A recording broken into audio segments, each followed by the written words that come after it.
Welcome to Disaster Preparedness 2025. Your presenters are Frances Kiperman, a CERT instructor, CPR instructor, amateur radio operator, and Dolph Holmes, CERT instructor, CPR instructor, retired communications supervisor, and amateur radio operator. Every year, more and more disasters are happening around the world. All residents should be ready to survive whatever happens in their area. Have you done any disaster preparation?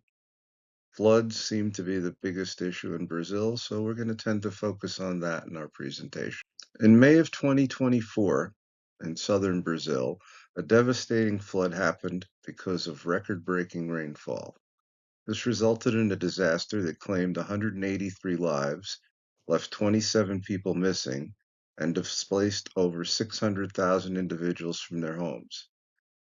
And then this year in August of 2025, over 700 people were displaced and thousands of homes were affected by another serious flood. You need to remember that all disaster alerts are coordinated worldwide.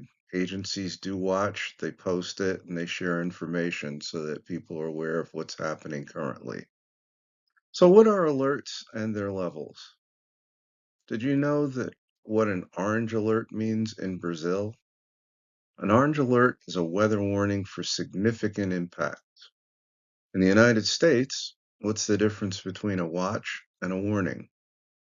A watch means weather conditions are possible within the next 48 hours. However, a warning means bad weather conditions are expected within the next 36 hours. So it's bearing down upon you and it's in progress. So what can you do to be prepared? There's lots and lots of things people can do. So let's kind of take a list and see what we've got here. Have a way that you can be alerted. So many people are not aware that a disaster is occurring because they have no way to know information is being passed along. Next thing is to have a plan. You need to know what you, your family, friends are going to do.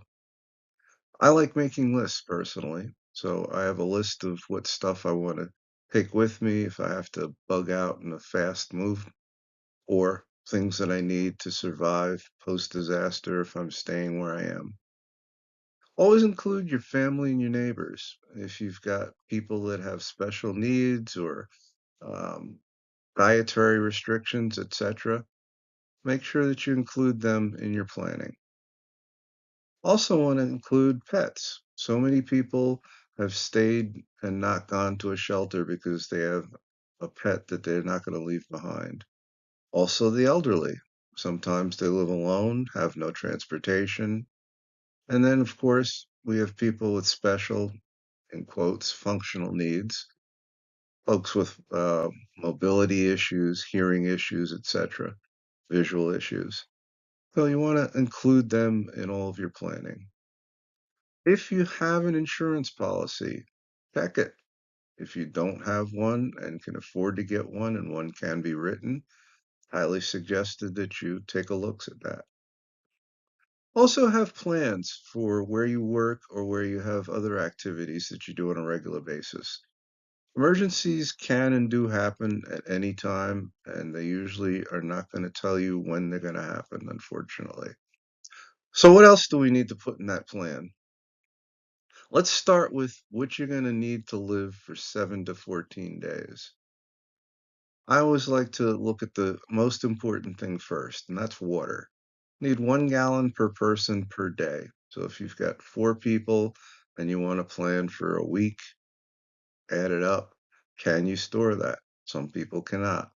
So store as much water as you comfortably can and know where you have resources to get water. Medications, if you know an impending disaster is coming, a lot of pharmacies will give you an extra refill so that you're going to be taken care of post-disaster. Food, clothing, an AM/FM radio, and a weather radio are other things that are going to be helpful. What other things should you have handy? Lots and lots of people have some basic idea of what they want, but they can't put it down. There are literally thousands of lists online that you can go look at. One of the biggest things you've got canned food, no way to open the can. So a can opener is extremely valuable. Don't have to buy an expensive one. A standard manual one is fine. Do not buy an electric can opener. It's not going to work. Have paper towels, eating and preparation utensils so that you can prepare food, serve food, cook food, etc. Having trash bags and duct tape for cleanup. Duct tape is wonderful. You can use it for an awful lot of things, including sealing up your garbage bag so that stuff doesn't leak out. Additional things that are very nice to have include a first aid kit, and I'm talking about a real one that will treat trauma, not the bandage ones that have band-aids and that's it. Safety glasses, work gloves, small tools, and a fire extinguisher round out the complement of things that, if you know how to use them, they can be valuable for you post-disaster. Other people are also going to be fighting for the same supplies that you are post-disaster. So some things are going to be in short supply. Batteries, flashlights, so that you can see in the dark or go to a bathroom, whatever you need to do. Toilet paper. Anybody remembers a couple of years ago, disappeared in the United States. I've heard other countries had similar issues. A lot of places, generators and gas. This way you can keep certain appliances alive or electronics that you need so that you can do things. And always have extension cords so that you can run from your generator to inside the house. Remember, generators are a death-causing device. Operate them safely. So what things do we want to protect? Post-disaster, it's important to have certain things. Important papers. I always love to have things that I need or I think I will need. I like to make copies of them and I don't put them in the same place. So my copies are someplace else. Anything that can be important, you really want a copy for. So birth certificates, deeds, vehicle and vessel titles, stock certificates, passports, your will, any contracts that are still in effect. Have copies of those so that you can prove post-disaster what you had. And if possible, you can have reissues on certain documents. What other things should you copy? Driver's license and registrations, bills for utilities. That's valuable sometimes, just improving that this is where I live, this is my domicile, and it doesn't have to be something you own, but that's where you rest your head at night. Credit cards, the front and the rear, because that'll have all of your information, numbers. Sometimes you can pick up bank numbers or other things that you can call if the card's lost or stolen.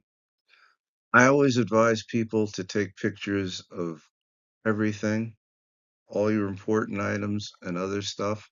This way, it gives you an idea of what you actually had prior to the disaster.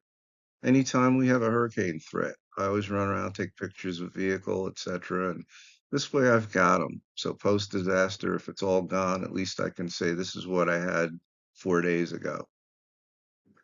Outside of your dwelling, run around, do all four sides so that you have a presentation of what it actually looked like. Vehicles, same deal. Go through all four sides. Show your license plate in at least one of those. And if possible, your windshield where you've got registration or inspection stickers, etc. Furniture, some people have some high-end furniture, and the only way to prove that you actually had it in your house is to have a picture of it. Same thing with appliances. Anybody look at the cost of a Sub-Zero refrigerator lately? Collectibles, that includes art, sculpture, etc. Antiques, a lot of people love antiquing, and some of the items that they've got are very valuable. Same thing with tools. If you look in some garages, you will find thousands and thousands of dollars worth of tools there. Once you're done, save all your pictures on a memory stick, make copies of it, send a copy to a trusted friend or family member who's out of your area. On it, put date, your name. If you want, you can put it in a sealed envelope, tell them not to open it. This way they can send it back to you post-disaster if need be. I always like having at least a paper inventory, sometimes an electronic, sorry, and include that on your memory stick. This way, you've got all the information in one location. Once again, insurance policies. If you've got one, take a look at it. See if it actually covers you today. A lot of times, values of things go up and your coverage no longer will meet replacement cost. So, where are you going to be safe in a disaster and post-disaster? Are you going to stay at home? If you live in a mobile home, you probably want to leave, not stay. If you're in an RV or camping, you definitely want to go to someplace safer. And if you live in a front zone area, best thing and best advice is to seek out higher ground as soon as possible. So, what are you going to take with you when you go? If you're going to a shelter, remember, you've got limited space. The ones that are set up with cots for people that are there for 3, 4 days, you basically only have the space under your cot. So my advice is have a couple of backpacks that you can carry in with your bedding, pillow, whatever, and items that you need like toiletries, etc. And that's what'll fit underneath your cot. If you're going to a family or friend, do they have storage space for things that are important to you and you can take to them? Wherever you're going, just drive with caution, please. A lot of tempers flare, people run out of fuel on the highways, etc. So be prepared and plan ahead. Before you leave, there's certain things that you can do to try and help yourself out during the disaster and post-disaster. If you've got excess stuff, clear it out, get rid of it. Clean up stuff. Don't have stuff sitting around the yard that's going to float away or destroy things. Picking up items that are sitting around like kids' toys, etc. Always a good thing. If you're going to turn off appliances, also good advice today is to unplug them. Surges have been known to wipe out the front end of electronic equipment because they're still plugged into the power source. And then sometimes just shutting off utilities such as water and sometimes, depending upon your area, locale, and your company, they may advise you to turn off gas, natural gas, propane, etc. This way, leaks inside the house are not going to take your whole house and your whole neighborhood out. When you're getting information, always get it from a trusted source. In Brazil, the National Institute of Meteorology is a very valuable resource for weather. Also, be careful with what other internet sources that you utilize. Sometimes you can fact check them, other times not. And if somebody tells you something, always ask where they got their information from. Sometimes it's hearsay or it's something somebody started as a rumor and it just spreads like wildfire. So, where do you think you're going to be safe? If you're going to stay in place, that's great. If you've got no threat of flooding, you're in a solid structure, it's a good thing.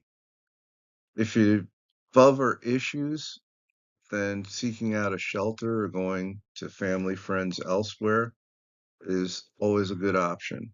Try not to go too far. Sometimes going 30, 40 miles is all you truly have to go to get out of the area of where the devastation is expected.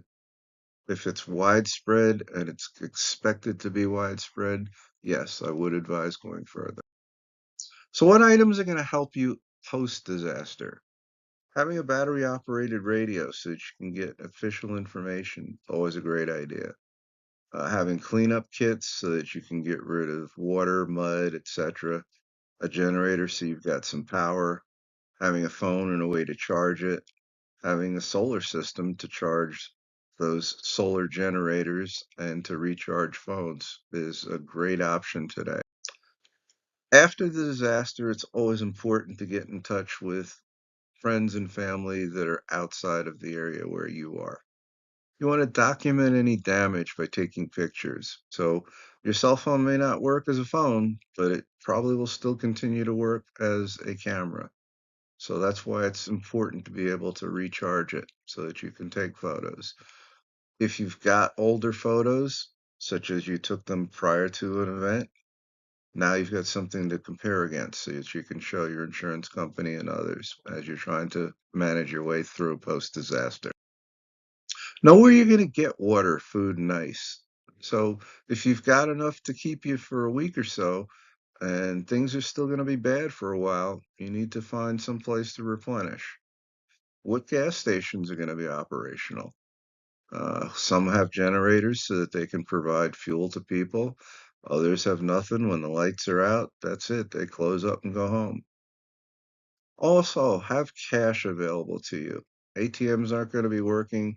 Your credit cards probably aren't going to work because the terminals are going to be down. So, what actions will help you? Having some way to clean up, having friends, family, others to come and help is always a great thing, but you got to remember some places they don't let outsiders in to help until government feels that it's safe for people to do so.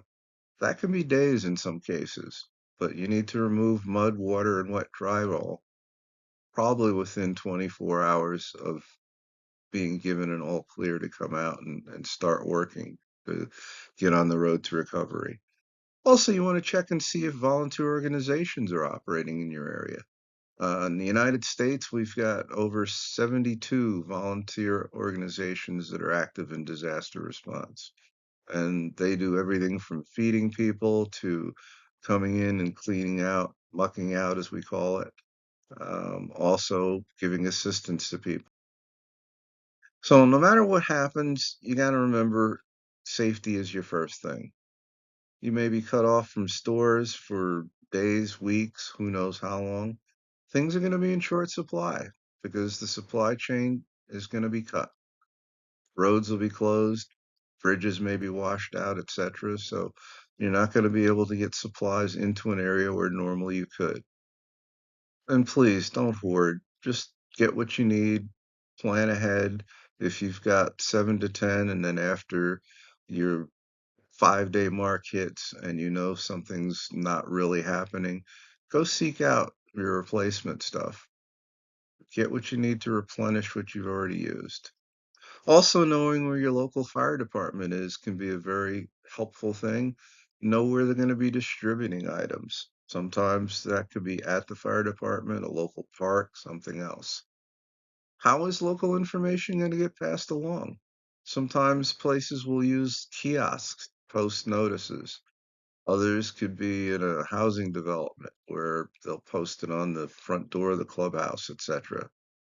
And then how can you contact community resources? A lot of them will be at shelters and other places, so you can go there and pick up information, file forms, do other things. Let's get to the nitty-gritty of how you can help yourself and help others. We teach a community emergency response team, and it's something that Fran and I have been involved in for many, many years. And it's one way that you can learn in 20 to 24 hours several skills that can help you, your family, and neighbors post disaster. Great, great way for you to learn how to help yourself safely. So, what is CERT? Basically, they're volunteers who help their family, their neighbors, their community post disaster. A lot of them have received 24 or more hours of training in organizing a team, like search and rescue, basic first aid, disaster psychology, how to use a fire extinguisher, and other skills to fit your location. So, what are you going to do after the disaster hits? First thing is you want to check on yourself and your family, make sure that they're good. Then you check on your neighbors. Once they're all taken care of, then you meet at a pre-designated location so that you can get your team together and figure out what kind of help you can provide. And one of the biggest differences that can be made is to care for people that are hurt. So you got to remember, a lot of times professional responders are going to be unavailable for hours, days, and possibly even weeks. So what can you do to help those that are injured? First and foremost, you want to treat life-threatening injuries, such as bleeding, breathing, and shock. Those are the three things that will kill you. If you can manage to control and maintain control over those three, people should survive to be able to get to a hospital. It may take a while for that to happen, but it does generally happen within a few days. So bleeding, if you've got spurting, that's the worst kind. It can be bright red in color, and the force of it can actually push blood all the way up to 7, 8 foot ceiling without a problem. Person's not breathing, you need to know how to open an airway. If you have a possible neck injury, there are special techniques that you can utilize so that you don't make things worse for the person. If you've taken a CPR course, you probably already have that skill. So something else that isn't used disaster times, but can be very valuable for some. Shock is when the body starts to shut down. Things will slow down and they eventually will stop. One way to prevent shock from getting worse or deeper is to place a blanket under and over the survivor to help maintain body temperature. Cold ground, the heat from the person is going to go that direction.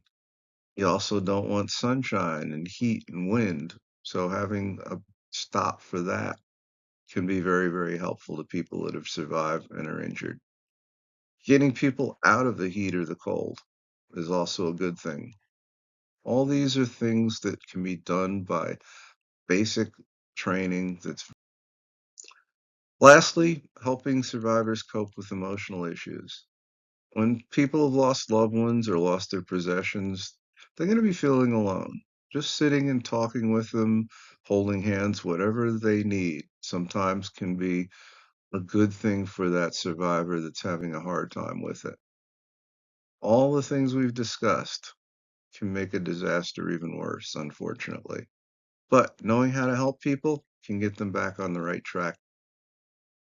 So, doing your part to be prepared will give you the confidence in your ability to survive post disaster, but it also will help your neighbors in your community to survive and to possibly get back on the road. Having the skills, supplies, and working with others always makes for better outcomes. So, have a plan, look at your plan, talk with others, and get people that are like-minded together and start planning. Have a way of being able to help each other. So the next time somebody asks, are you prepared to survive a disaster? We hope your answer will be yes. If you need to contact us, you may do so at ertacademy@gmail.com or cprtrainme@yahoo.com. Fran or myself will be happy to try and address your questions and give you some more information. Thank you for your willingness to be prepared, and hopefully you enjoyed this